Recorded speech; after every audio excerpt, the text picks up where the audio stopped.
क्योंकि आपदे आप नूं पंजाब दे हितैषी कहण वाले, आपदे आप नूं पंजाब दे मुद्दिआं दी पार्लीमेंट दे विच राखी करन वाले कहण वाले उन्हां लोकां ने जिस तरह नाल मेरी मुराद भगवंत मान तो है, जिस तरह नाल भगवंत मान ने पंजाबियां दे किसानी दी पिठ च छुरा मार के इन्हां काले कानूनां ते स्टैंडिंग कमेटी च दस्तखत करके, जिवें मैं उस दिन कहा सी, ਵੱਡੇ कारपोरेट घराणिਆਂ ਤੋਂ पैसे लैके दस्तखत करके ते ਉਹ मुद्दे च किसानी दे ते पंजाबियां दी पिठ च छुरा मारिया। ਉਹ मुद्दे बारे अज मैं कुछ नवे दस्तावेज लैके आया। तुहानूं याद होवे परसों प्रेस कॉन्फ्रेंस कीती सी, मैं वो जिहड़ी 13वीं सिटिंग सी standing committee on food consumer affairs and public distribution, जिहड़ी 18 मार्च 2021 ਨੂੰ ਹੋਈ ਸੀ, ਜਿਹਦੇ ਚ ਐਸੈਂਸ਼ੀਅਲ ਕਮੋਡਿਟੀਜ਼ ਐਕਟ, ਜ਼ਰੂਰੀ ਵਸਤਾਂ ਭੰਡਾਰੀਕਰਨ ਐਕਟ, ਜਿਹਨੂੰ ਉਹ ਸਟੈਂਡਿੰਗ ਕਮੇਟੀ ਨੇ ਰეკਮੈਂਡ ਕੀਤਾ ਕਿ ਇਹਨੂੰ ਤੁਰੰਤ ਲਾਗੂ ਕੀਤਾ ਜਾਵੇ, ਇਹਨੂੰ ਬਿਨਾਂ ਕਿਸੇ ਹਿੰਡਰੈਂਸ ਤੋਂ ਲਾਗੂ ਕੀਤਾ ਜਾਵੇ, ਉਸ ਕਮੇਟੀ 'ਚ ਭਗਵੰਤ ਮਾਨ ਨਾ ਕੇਵਲ ਹਾਜ਼ਰ ਸੀ, ਭਗਵੰਤ ਮਾਨ ਨੇ ਆਪਦੀ ਸਹਿਮਤੀ ਦਸਤਖਤ ਕਰਕੇ ਦਿੱਤੀ ਉੱਥੇ। ਜਦੋਂ ਇਸ ਮਸਲੇ ਤੇ ਭਗਵੰਤ ਮਾਨ ਦੀ ਚੋਰੀ ਫੜੀ ਗਈ, ਇਸ ਮਸਲੇ ਤੇ ਜਦੋਂ ਭਗਵੰਤ ਮਾਨ ਦੀ ਤੇ ਆਮ ਆਦਮੀ ਪਾਰਟੀ ਦੀ ਸਚਾਈ ਸਾਹਮਣੇ ਆਈ, ਉਦੋਂ ਭਗਵੰਤ ਮਾਨ ਨੇ ਆਪਦੀ ਚੋਰੀ ਲੁਕਾਉਣ ਵਾਸਤੇ ਇੱਕ ਪ੍ਰੈਸ ਕਾਨਫਰੰਸ ਜ਼ਰੂਰ ਕੀਤੀ ਕੱਲ, ਪਰ ਉਸ ਪ੍ਰੈਸ ਕਾਨਫਰੰਸ ਦੇ ਵਿੱਚ ਇੱਕ ਸੈਲਫ ਗੋਲ ਕਰਕੇ ਉਹ ਆਪ ਹੀ ਫਸ ਗਏ। ਹੁਣ ਮੈਂ ਜ਼ਿਕਰ ਕੀਤਾ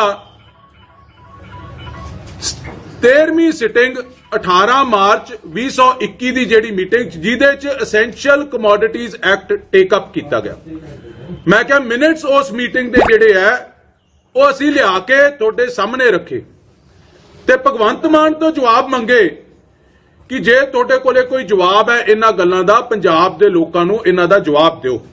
ਤੇ ਭਗਵੰਤ ਮਾਨ ਨੇ ਉਹਦੀ ਇਬਜ਼ ਵਿੱਚ ਝੂਠ ਲੁਕਾਉਣ ਵਾਸਤੇ ਆਪਦੇ ਤੇ ਕਾਗਜ਼ ਪੇਸ਼ ਕੀਤੇ ਤੇ ਪੜ ਕੇ ਕੱਲ ਸੁਣਾ ਰਿਹਾ ਸੀ, ਨਾਲ ਆਡੀਓ ਵੀ ਵਿਖਾ ਰਿਹਾ ਸੀ, ਪਰ ਇਹ ਗੱਲ ਦੱਸਣੀ ਭੁੱਲ ਗਿਆ ਕਿ ਉਹ ਮੀਟਿੰਗ ਜਿਹਦੇ ਉਹ ਕਾਗਜ਼ ਪੜ ਕੇ ਸੁਣਾ ਰਿਹਾ ਉਹ 16/12/2020 ਦੀ ਹੈ। 16 ਦਸੰਬਰ 2020 ਦੀ ਕੋਈ ਮੀਟਿੰਗ ਹੋਈ ਜਿਹਦੇ ਚ ਉਹ ਕਾਨੂੰਨਾਂ ਬਾਰੇ ਕੋਈ ਜ਼ਿਕਰ ਹੀ ਨਹੀਂ, ਉਹ ਕਾਨੂੰਨਾਂ ਬਾਰੇ ਕੋਈ ਡਿਸਕਸ਼ਨ ਹੀ ਨਹੀਂ, ਉਹ ਕਾਨੂੰਨ ਏਜੰਡੇ ਤੇ ਹੀ ਨਹੀਂ, ਤੇ ਉਹ ਪੜ ਕੇ ਸੁਣਾ ਰਿਹਾ। ਆ ਮੀਟਿੰਗ ਜਿਹੜੇ ਕਾਗਜ਼ ਉਹਨੇ ਜਾਰੀ ਕੀਤੇ ਹੈ ਭਗਵੰਤ ਮਾਨ ਨੇ, ਮੈਂ ਉਹੀ ਕਾਗਜ਼ ਅੱਜ ਫੇਰ ਲੈ ਕੇ ਆਇਆ।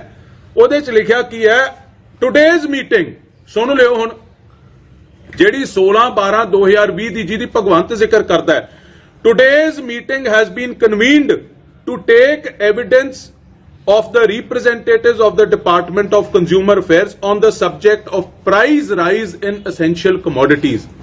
ਜਿਹੜੀਆਂ ਜ਼ਰੂਰੀ ਵਸਤਾਂ ਦੇ ਕੀਮਤਾਂ ਵਧ ਰਹੀਆਂ ਉਹਦੇ ਬਾਰੇ ਵਿਚਾਰ ਵਟਾਂਦਰਾ ਕਰਨ ਵਾਸਤੇ ਤੇ ਕੰਜ਼ਿਊਮਰ ਅਫੇਅਰਸ ਮਿਨਿਸਟਰੀ ਦੇ ਡਿਪਾਰਟਮੈਂਟ ਦੇ ਅਫਸਰਾਂ ਦੀ ਉਹਦੇ 'ਚ ਰਾਏ ਸੁਣਨ ਵਾਸਤੇ ਵੀ ਇਹਦਾ ਕੀ ਹੱਲ ਹੋ ਸਕਦਾ ਹੈ, ਉਹਦੇ ਬਾਰੇ ਮੀਟਿੰਗ ਸੀ। ਇਹ ਕਾਨੂੰਨਾਂ ਬਾਰੇ ਤਾਂ ਮੀਟਿੰਗ ਹੀ ਨਹੀਂ ਸੀ, ਪਰ ਉਸ ਮੀਟਿੰਗ 'ਚ ਵੀ ਇਹਨੇ ਕਿਤੇ ਸਵਾਲ ਹੀ ਪੁੱਛਦਾ ਰਿਹਾ ਵੀ ਮੇਰੀ ਇਹ ਸ਼ੰਕਾ ਹੈ, ਇਹਨੂੰ ਕਲੈਰੀਫਾਈ ਕਰ ਦਿਓ, ਮੇਰਾ ਇਹ ਸ਼ੰਕਾ ਹੈ, ਇਹ ਕਲੈਰੀਫਾਈ ਕਰ ਦਿਓ। ਕਾਨੂੰਨਾਂ ਬਾਰੇ ਉਹਦੇ 'ਚ ਵੀ ਨਹੀਂ ਬੋਲਿਆ। ਚਲੋ ਉਹ ਮੀਟਿੰਗ ਹੀ ਨਹੀਂ ਸੀ ਕਾਨੂੰਨਾਂ ਬਾਰੇ। ਹੁਣ ਜਿਹੜੀ 19 ਤਰੀਕ ਦੀ ਮੀਟਿੰਗ ਸੀ, ਆ ਮੈਂ ਸਾਰੇ ਮਿੰਟਸ ਲੈ ਕੇ ਆਇਆ ਜੀ। ਉਹਦੇ ਤਾਂ ਇੱਕੋ ਕਾਗਜ਼ ਸੀ ਨਾ, ਫਿਰ ਇਹ ਕਹਿੰਦੇ ਸੀ ਪਤਾ ਨਹੀਂ ਕਿੱਥੋਂ ਕਾਗਜ਼ ਲੈ ਆਏ। ਆ ਸਾਰੀ ਕਿਤਾਬ ਹੈ 109 ਸਫ਼ਿਆਂ ਦੀ, ਜਿਹੜੀ 18 ਮਾਰਚ 2020 ਦੀ ਪਾਰਲੀਮੈਂਟ ਦੀ ਸਟੈਂਡਿੰਗ ਕਮੇਟੀ ਦੀ 13ਵੀਂ ਸਿਟਿੰਗ ਹੋਈ ਹੈ। ਇਹ ਉਹਦਾ ਸਾਰਾ ਰਿਕਾਰਡ ਹੈ ਤੇ ਮੈਂ ਤੁਹਾਡੇ ਸਾਹਮਣੇ ਰੱਖਣਾ ਚਾਹੁੰਦਾ ਅੱਜ ਕੀ ਹੈ ਇਹ। ਦੇਖੋ ਗੱਲ ਇਹ ਹੈ, ਦੋਨਾਂ ਮੀਟਿੰਗਾਂ 'ਚ ਪਹਿਲਾਂ ਫਰਕ ਕੀ ਹੈ। 16 ਦਸੰਬਰ ਦੀ ਮੀਟਿੰਗ ਪ੍ਰਾਈਸ ਰਾਈਜ਼ ਦੇ ਮੁੱਦੇ ਤੇ ਸੱਦੀ ਗਈ। 18 ਮਾਰਚ ਦੀ ਮੀਟਿੰਗ 'ਚ ਐਸੈਂਸ਼ੀਅਲ ਕਮੋਡਿਟੀਜ਼ ਐਕਟ ਨੂੰ ਰეკਮੈਂਡ ਕਰਕੇ ਪਾਰਲੀਮੈਂਟ ਨੂੰ ਕਿਹਾ ਗਿਆ ਕਿ ਇਹਨੂੰ ਲਾਗੂ ਕੀਤਾ ਜਾਵੇ। ਦੋ ਵੱਖ ਮੁੱਦੇ ਇਹ ਤੇ ਇਹਨਾਂ ਦੋਨਾਂ ਮੁੱਦਿਆਂ ਨੂੰ ਕਨਫਿਊਜ਼ ਕਰਕੇ ਲੋਕਾਂ ਨੂੰ ਭੰਬਲ ਭੂਸੇ 'ਚ ਪਾ ਕੇ ਤੇ ਵਿੱਚ ਦੀ ਪਤਲੀ ਗਲੀ ਵਿੱਚ ਦੀ ਨਿਕਲਣਾ ਚਾਹੁੰਦੇ। ਨਿਕਲ ਨਹੀਂ ਦੇਣਾ ਐਤਕੀ, ਕਿਉਂਕਿ ਮੈਂ ਪਹਿਲੇ ਦਿਨੋਂ ਕਹਿ ਰਿਹਾ ਕਿ ਇਹ ਚੋਰ ਹੈ, ਇਹ ਗਦਾਰ ਹੈ, ਪੰਜਾਬ ਦੇ ਹੱਕਾਂ ਤੇ ਡਾਕਾ ਮਾਰਨ ਵਾਲਿਆਂ ਨਾਲ ਇਹ ਸ਼ਾਮਲ ਹੈ। ਸੋ ਉਹਦੇ 'ਚ ਹੈ ਕਿ ਮੈਂ ਇਹਨੂੰ ਇੱਕੋ ਗੱਲ ਕਹਿਣਾ, ਆ 109 ਸਫ਼ਿਆਂ ਦੀ ਮਿੰਟਸ ਆਫ ਦ ਮੀਟਿੰਗ ਤੇ ਰਿਪੋਰਟ ਦੀ ਰეკਮੈਂਡੇਸ਼ਨ ਹੈ। ਇੱਕ ਅੱਖਰ, ਇੱਕ ਲਫ਼ਜ਼ एक सफा एक लाइन विखा दे जिथे भगवंत मान ने इस मीटिंग च कहा होवे कि मैं इस कानून का विरोध करदा हां। एक अखर दिखा दे लिखिया जी किते, ते मैं अज प्रैस राही सारिआं नूं दसना चाहना, दिखा देवे, मैं पब्लिकली जेड़े चौंक च कहूगा उत्थे खड़ के इहदे तों माफी मंगूंगा। पर जे इहदे च इहने इस ते सहमति दित्ती है ते इहने इहदे च किते इह गल नहीं आखी कि मैं कानूनां दा विरोध करदा हां, ते फिर की भगवंत मान अस्तीफा देऊगा? की आम आदमी पार्टी भगवंत मान ते कार्रवाई करूगी? ये मेरा एक वड्डा सवाल है। हुण ये मीटिंग की है, आ देखो तुसीं, सब तो पहला तां जी ये सारे मिनट्स ऑफ द मीटिंग तो बाद ये सफा आउंदा है 60 नंबर पेज ते रिकमेंडेशनस की है उस कमेटी दियां। रिकमेंडेशन मैं तुहानूं ओहदे पढ़ के सुनाई सी कि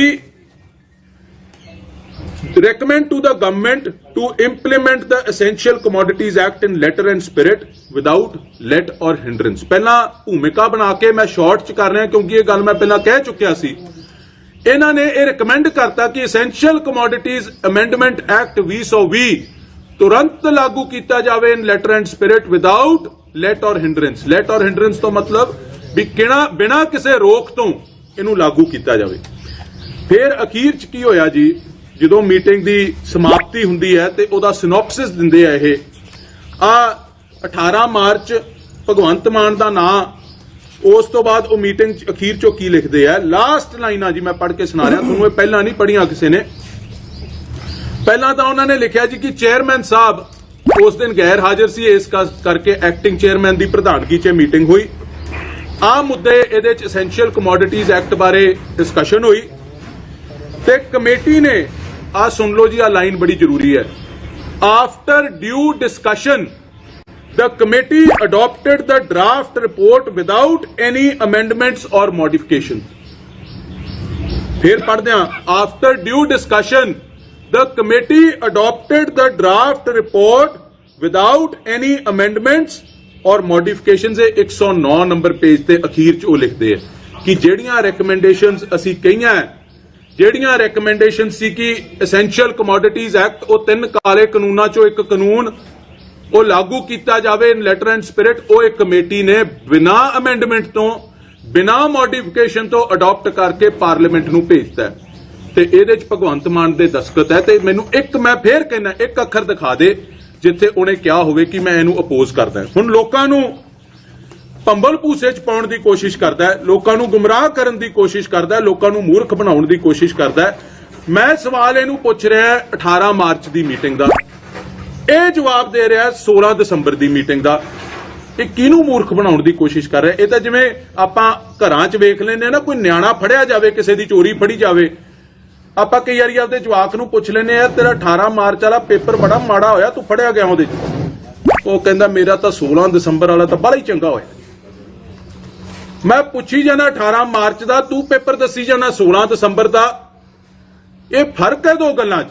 16 दसंबर वाले पेपर च इस कानून बारे कोई सवाल ही नहीं सी, 18 मार्च वाले पेपर च इस कानून बारे सवाल सी ते तू फेल हो गया। ते इहदा जवाब तां हुण पंजाब दे लोकां नूं देना पऊगा ना। मैं किसान भरावां नूं भी बेनती करदा कि इहदे तो इस गल दा सवाल दा जवाब जरूर लिता जावे। यह हुण भटकाउण दी मुद्दे नूं कोशिश कर रहा है। मैं भगवंत मान नूं कहना चाहना है, तू इधर उधर की ना बात करिए, बता कि काफिला क्यों लुटा, ये क्यों लुटिया गया काफिला? ये रहजनों की बात नहीं, तेरी रहबरी का सवाल है। ये तू लुटिया, ये किसी होर ने नहीं लुटिया। पंजाब दे हक्कां ते पंजाब दे लोकां दी पिठ च छुरा तू मारिया ते इत्थे जवाब देना पऊगा। मैं अज फिर कहना, आम आदमी पार्टी ने ते भगवंत मान ने ਵੱਡੀਆਂ ਰਕਮਾਂ ਲੈ ਕੇ ਅੰਬਾਨੀਆਂ ਅਡਾਨੀਆਂ ਤੋਂ ਇਸ ਕਾਨੂੰਨ ਤੇ ਦਸਤਖਤ ਕੀਤੇ। ਇਸ ਕਾਨੂੰਨ ਤੇ ਤਾਂ ਦਸਤਖਤ ਹੋਇਆ, ਮੁਫਤ ਚ ਨਹੀਂ ਹੋਏ। ਮੁਫਤ ਚ ਤਾਂ ਇਹ ਕੱਖ ਹੀ ਨਹੀਂ ਕਰਦੇ। ਤੇ ਉਹੀ ਪੈਸਾ ਪੰਜਾਬ ਦੀ ਇਲੈਕਸ਼ਨ ਤੇ ਵਰਤਣ ਦੀ ਤਿਆਰੀ ਕੀਤੀ ਜਾ ਰਹੀ ਹੈ ਆਮ ਆਦਮੀ ਪਾਰਟੀ ਤੋਂ। ਮੈਂ ਅਖੀਰ ਚ ਭਗਵੰਤ ਮਾਨ ਨੂੰ ਇਹ ਚੈਲੰਜ ਕਰਦਾ ਕਿ ਕਾਗਜ਼ ਕੋਈ 18 ਤਰੀਕ ਦੀ ਮੀਟਿੰਗ ਦਾ ਦਿਖਾ ਦੇ ਜਿੱਥੇ ਇਹਨੇ ਅਪੋਜ਼ ਕੀਤਾ ਹੋਵੇ ਇਸ ਕਾਨੂੰਨ ਨੂੰ। कोई कागज दिखा दे। मैं चैलेंज करदा इनू खुली डिबेट कर लवे, कागज वो लियावे, कागज मैं लियाउणा। ਹੁਣ 16 ਮਾਰਚ ਦੀ ਮੀਟਿੰਗ ਦੇ ਤਾਂ ਕਾਗਜ਼ ਵੀ ਲਿਆਇਆ ਤੇ ਆਡੀਓ ਵੀ ਲਿਆਇਆ, ਤੇ 18 ਮਾਰਚ ਵਾਲੀ ਵੇਲੇ ਕੀ ਢਿੱਡ ਪੀੜ ਹੁੰਦੀ ਸੀ, ਕਿਉਂ ਨਾ ਲੈ ਕੇ ਆਇਆ ਜੀ?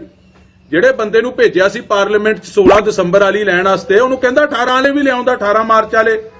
ਸੋ ਮੈਂ ਚੈਲੰਜ ਕਰਦਾ ਭਗਵੰਤ ਮਾਨ ਨੂੰ, ਇੱਕ ਅੱਖਰ ਦਿਖਾ ਦੇ, ਇੱਕ ਲਾਈਨ ਦਿਖਾ ਦੇ ਜਿੱਥੇ ਬੋਲਿਆ ਹੋਵੇ 18 ਮਾਰਚ ਦੀ ਮੀਟਿੰਗ 'ਚ ਜਦੋਂ ਐਸੈਂਸ਼ੀਅਲ ਕਮੋਡਿਟੀਜ਼ ਐਕਟ ਬਾਰੇ ਸਟੈਂਡਿੰਗ ਕਮੇਟੀ ਨੇ ਟੇਕ ਅਪ ਕੀਤਾ, ਉਹਦੇ ਤੇ ਡਿਸਕਸ਼ਨ ਕੀਤੀ ਤੇ ਉਹਨੂੰ ਰਿਕਮੈਂਡ ਕਰਕੇ ਪਾਰਲੀਮੈਂਟ ਨੂੰ ਭੇਜਿਆ ਕਿ ਇਹਨੂੰ ਲਾਗੂ ਕੀਤਾ ਜਾਵੇ।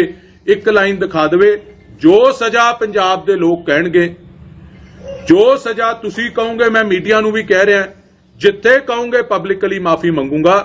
ਨਹੀਂ ਤਾਂ ਭਗਵੰਤ ਮਾਨ ਪਬਲਿਕਲੀ ਟਿੱਕਰੀ ਜਾ ਕੇ, ਸਿੰਘੂ ਜਾ ਕੇ ਹੱਥ ਬੰਨ ਕੇ ਕਿਸਾਨ ਭਰਾਵਾਂ ਤੋਂ ਤੇ ਪੰਜਾਬ ਦੇ ਕਿਸਾਨਾਂ ਤੋਂ ਮਾਫੀ ਮੰਗੇ ਕਿ ਮੈਂ ਤੁਹਾਡੇ ਇੰਟਰਸਟਸ ਵੇਚ ਕੇ ਆਇਆ ਕਾਰਪੋਰੇਟਾਂ ਦੇ ਹੱਥ, ਮੈਂ ਤੁਹਾਡੇ ਪਿੱਠ 'ਚ ਛੁਰਾ ਮਾਰ ਕੇ ਆਇਆ ਕਾਰਪੋਰੇਟ ਘਰਾਣਿਆਂ ਤੋਂ ਪੈਸੇ ਲੈ ਕੇ। ਇਹ ਭਗਵੰਤ ਮਾਨ ਦੀ ਅਸਲੀਅਤ ਅੱਜ ਲੋਕਾਂ ਦੇ ਸਾਹਮਣੇ ਜੱਗ ਜ਼ਾਹਰ ਹੋ ਗਈ ਹੈ। ਤੇ ਮੈਂ ਜਦੋਂ ਤੱਕ ਭਗਵੰਤ ਮਾਨ ਇਹਨਾਂ ਮੁੱਦਿਆਂ ਤੇ ਕਲੀਅਰ ਜਵਾਬ ਨਹੀਂ ਦਿੰਦਾ, 18 ਮਾਰਚ ਦੀ ਮੀਟਿੰਗ ਤੇ ਟਿਲ ਦਾ time Bhagwant Mann doesn't come clean, Bhagwant Mann ਦਾ ਪਿੱਛਾ ਨਹੀਂ ਛੱਡਾਂਗੇ ਅਸੀਂ। ਜਿਸ ਤਰ੍ਹਾਂ ਤੁਸੀਂ ਗੱਲ ਕੀਤੀ ਕਿ ਆਡੀਓ ਦੀ ਜਿਹੜੀ ਭਗਵੰਤ ਮਾਨ ਨੇ ਆਡੀਓ ਰਿਲੀਜ਼ ਕੀਤੀ ਹੈ, ਉਹਨਾਂ ਨੇ ਨਾਲ ਕਿਤੇ ਇਹ ਵੀ ਸਵਾਲ ਉਠਾਇਆ ਕਿ ਉਸ ਵੇਲੇ ਜਿਹੜੇ ਬੀਬੀ ਹਰਸਿਮਰਤ ਕੌਰ ਬਾਦਲ ਹੈ ਕੇਂਦਰੀ ਮੰਤਰੀ ਸਨ, ਉਹਨਾਂ ਦੇ ਵੀ ਜਿਹੜੇ ਮਿੰਟਸ ਹੈ ਉਹਨਾਂ ਦੀ ਵੀ ਡਿਟੇਲ ਕੱਢੀ ਜਾਵੇ ਤੇ ਉਹਨਾਂ ਦੀ ਵੀ ਜਿਹੜੀ ਆਡੀਓ ਕੱਢੀ ਜਾਵੇ, ਫਿਰ ਪਤਾ ਲੱਗੇਗਾ ਕਿ ਕਿਹੜਾ ਸਹਿਮਤੀ ਦੇ ਰਿਹਾ। ਅੱਜ ਤੱਕ ਕਦੇ ਵੀ ਕਿਸੇ ਕੈਬਨਿਟ ਮੀਟਿੰਗ ਦੇ ਹਿੰਦੁਸਤਾਨ ਦੇ 75 ਸਾਲਾ ਇਤਿਹਾਸ 'ਚ ਆਡੀਓ ਮੈਂ ਤਾਂ ਨਹੀਂ ਦੇਖੀ ਕਿਤੇ ਆਈ। ਸਾਨੂੰ ਕੋਈ ਇਤਰਾਜ਼ ਨਹੀਂ, ਭਾਜਪਾ ਵਾਲੇ ਜਾਰੀ ਕਰਦੇ ਨੇ, ਉਹਨਾਂ ਕੋਲੇ ਸਾਰਾ ਕੁਝ ਹੈ। ਪਰ ਇਦੋਂ ਵੱਡਾ ਡਿਸੈਂਟ ਕੀ ਹੈ ਕਿ ਕੇਂਦਰ ਦੀ ਵਜ਼ਾਰਤ ਦਾ ਅਸਤੀਫਾ ਭਾਜਪਾ ਦੀ ਹਾਈ ਕਮਾਂਡ ਦੇ ਮੂੰਹ ਤੇ ਮਾਰ ਕੇ ਮਿੰਨਤਾਂ ਕਰਦੇ ਸੀ ਕਿ ਤੁਸੀਂ ਨਾ ਛੱਡ ਕੇ ਜਾਓ ਸਾਨੂੰ, ਉਹਨਾਂ ਦੇ ਮੂੰਹ ਤੇ ਮਾਰ ਕੇ ਕੈਬਨਿਟ ਦੀ ਵਜ਼ੀਰੀ ਛੱਡ ਕੇ ਆਏ ਆ, 30 ਸਾਲ ਪੁਰਾਣਾ ਗੱਠਜੋੜ ਛੱਡ ਕੇ ਆਏ ਆ, ਆਪਦੇ ਜ਼ਿੰਮੇਵਾਰੀ ਸਮਝਦੇ ਹੋਏ, ਆਪਦੇ ਫਰਜ਼ ਦੀ ਅਦਾਇਗੀ ਕਰਦੇ ਹੋਏ। ਕਿਸੇ ਤੇ ਕੋਈ ਆਸਾਨ ਨਹੀਂ ਹੈ। ਤੇ ਇਦੋਂ ਵੱਡਾ ਡਿਸੈਂਟ ਕੀ ਹੈ ਜੀ ਕਿ ਉਹਦੇ ਤੇ ਅਜੇ ਆਡੀਓ ਤੇ ਮਿੰਟਸ ਦੀ ਲੋੜ ਹੈ ਤੁਹਾਨੂੰ? ਇਹ ਤਾਂ ਮੈਂ ਜਿਵੇਂ ਪਹਿਲਾਂ ਕਿਹਾ, ਭਗਵੰਤ ਮਾਨ ਮੁੱਦੇ ਨੂੰ ਭਟਕਾਉਣਾ ਚਾਹੁੰਦਾ। ਸਵਾਲ ਕਲੀਅਰ ਹੈ, 18 ਮਾਰਚ ਦੀ ਮੀਟਿੰਗ ਜਿਹੜੀ ਹੋਈ ਹੈ ਉਹਦੇ ਮਿੰਟਸ ਮੇਰੇ ਕੋਲੇ ਤਾਂ ਹੈਗੇ, ਭਗਵੰਤ ਮਾਨ ਕੋਲੇ ਕੋਈ ਹੋਰ ਹੈ ਤਾਂ ਜਾਰੀ ਕਰ ਦਿਓ।